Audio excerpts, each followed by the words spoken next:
Good morning. Our scripture this morning is from the book of Luke, the 7th chapter, verses 1 through 10.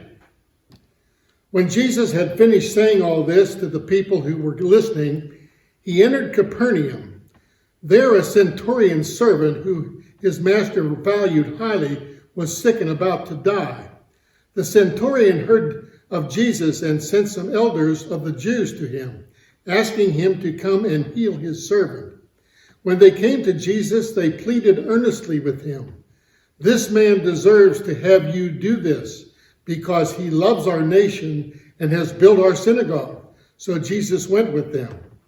He was not far off from the house when the centurion sent friends to say to him, "Lord, don't trouble yourself, for I do not deserve to have you come under my roof. That is why I did not even consider myself worthy to come to you. But say the word, and my servant will be healed. For I myself am a man under authority, with soldiers under me. I tell this one, go, and he goes, and that one, come, and he comes. I say to my servant, do this, and he does it." When Jesus heard this, he was amazed at him. And turning to the crowd following him, he said, "I tell you, I have not found such faith even in Israel." Then the men who had sent him returned to the house and found the servant well. May the Lord add rich blessing to the reading of those few verses of scripture from the book of Luke this morning. The boss of a company that came to work one day, and he startled his employees by yelling at them, or when he came in the door, "It's coming in the doors!" And everyone kind of stopped what they were doing and looked at their boss. They were puzzled. And then he continued. He said, "It's up to the bottom of our desk. It's up to the seats of our chairs." And they were all very confused. And they said, What are you talking about?" He said, "It's all around us. Now it's up to the top of the desk." And when he said that, he jumped up on his desk. And they were saying, "What do you mean?" And he said, "Mediocrity. We're drowning in mediocrity." And as he yells this, he jumps off the desk, exits the building, never to return again. And I am told that that's a true story.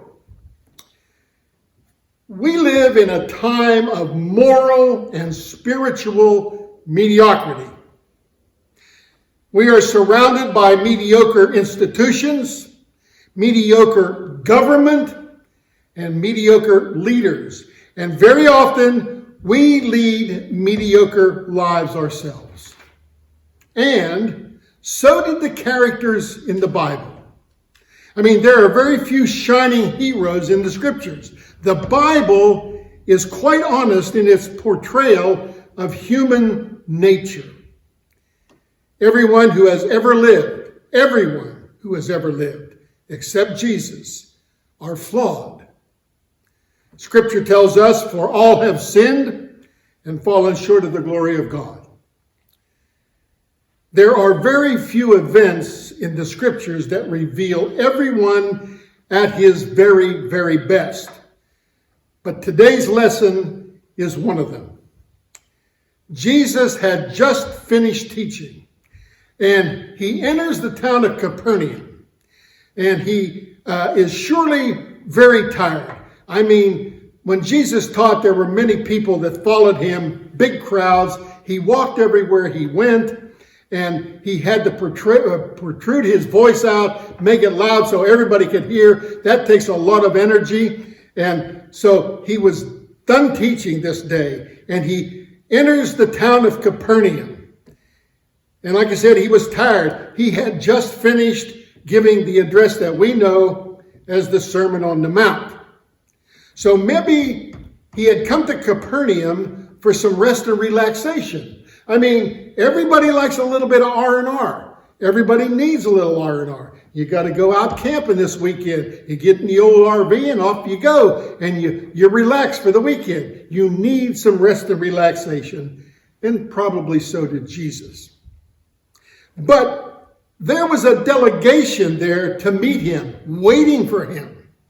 And it was a group of Jewish elders. Now, not exactly fans of Jesus, that's for sure.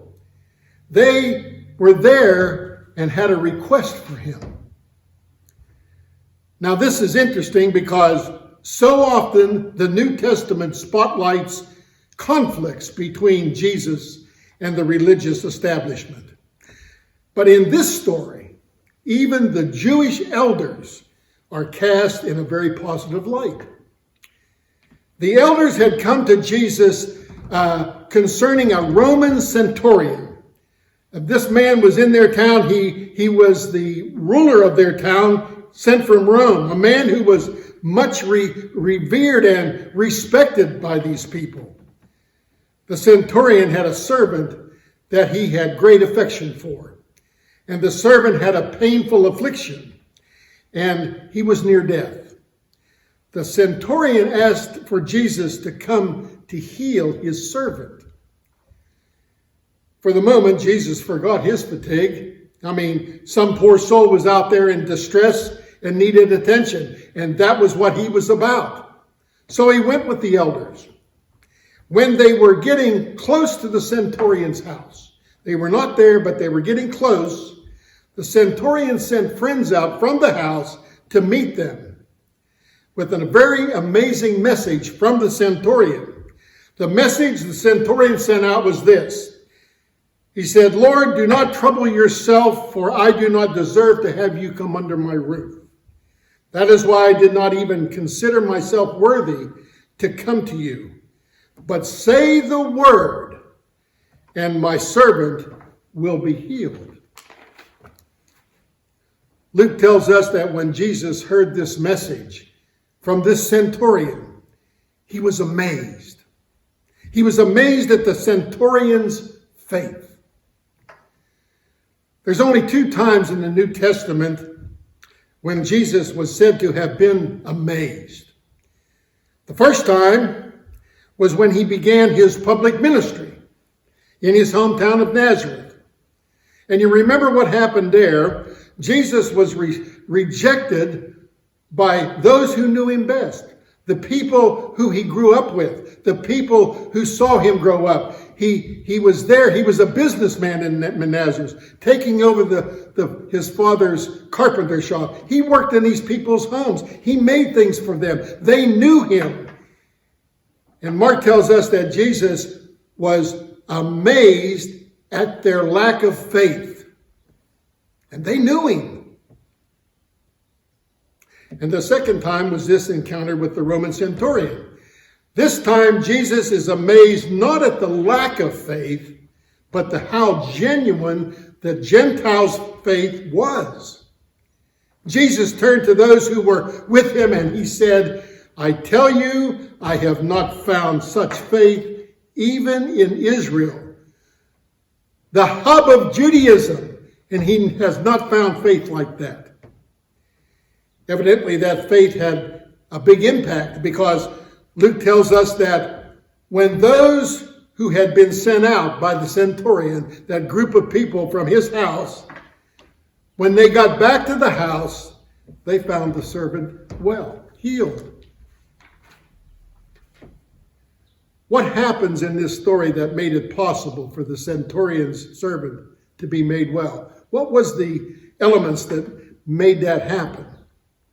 And of course, the healing occurred because Jesus willed it. But there's more to it than that. There are 3 elements in this story that are always helpful to the healing process. Whether it's personal healing, or healing of a family, or healing of a society, or even the healing of a church. There are 3 keys present in every miracle. The first one is the power of caring. Where people truly care, there is healing. It takes place. Where people care, miracles take place. We can see the centurion's love for his servant. Possibly, the servant had been a trusted member of the centurion's household for many years. This servant may have served his mother and father when he was growing up. Actually, the word servant is too nice a term in this context. The Greek word used here is doulos, which literally means slave. The man the centurion cared about was a slave. Slavery was quite cruel back then.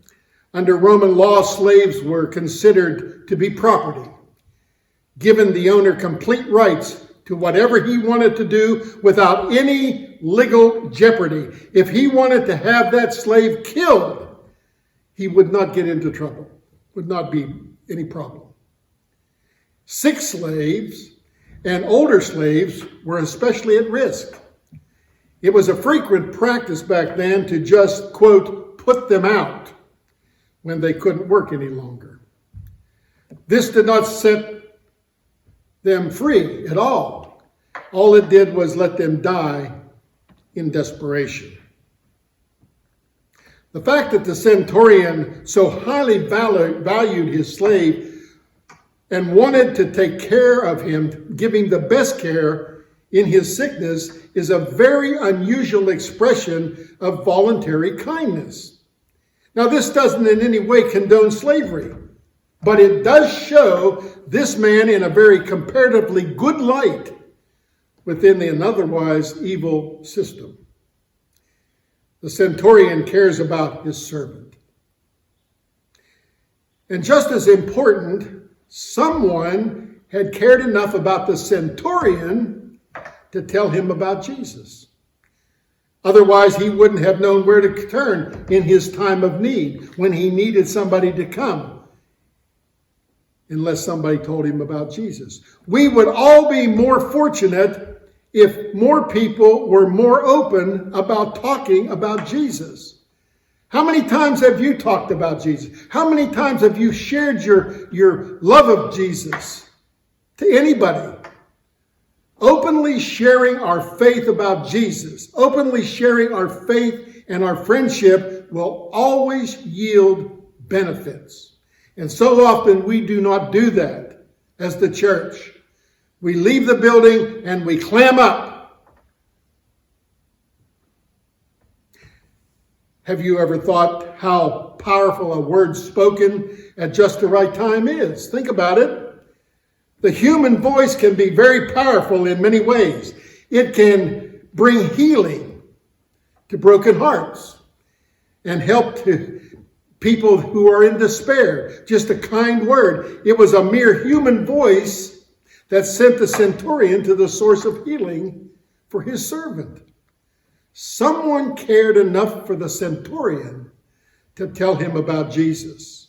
The centurion, in turn, cared enough about his servant to call in the Jewish elders and ask them to bring Jesus to him. In the same way, the Jewish elders cared enough about the centurion to overcome their prejudices. Can you imagine just how difficult it must have been for them, the Jewish elders, to request Jesus to come to heal this servant? Can you imagine? Think about this for a minute. Can you imagine a delegation of clergy from some of the finest and biggest churches in Pennsylvania, and I'm saying Pennsylvania because that's where I'm at, but going to an itinerant faith healer in a rundown storefront mission and just asking his assistance in healing someone in the governor's office? That took a lot of humility on their part. They cared enough to swallow their pride and go to Jesus.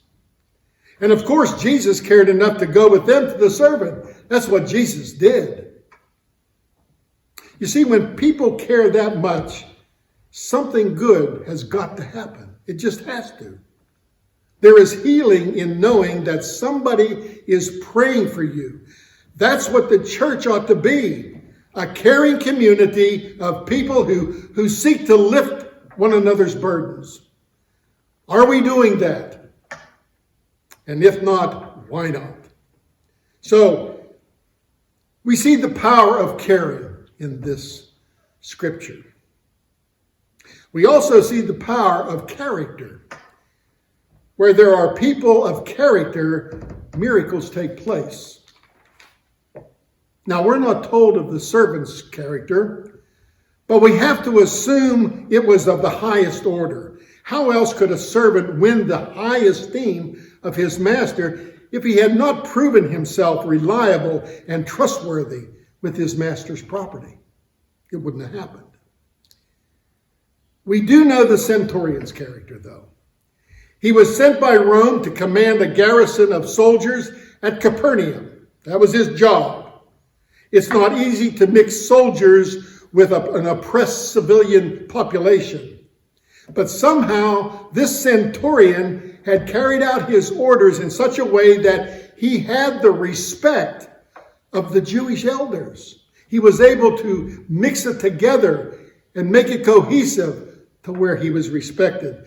They report to Jesus about the centurion, and they say, he is worthy to have you do this for him, for he loves our nation, and he built us our synagogue. So we know he was a generous man, and he was a charitable man. We know that he was concerned about the well-being of the people that he had rule over, as well as the servants in his own household. He was a man of character. This kind of character seems rare in our present world. You don't see much character when you turn the TV on and you see what's going on in local communities, in the state, in our nation. It just doesn't seem to exist, but it does exist. You just have to look for it. Wherever this type of character exists, there is healing. Part of the centurion's character was his great humility.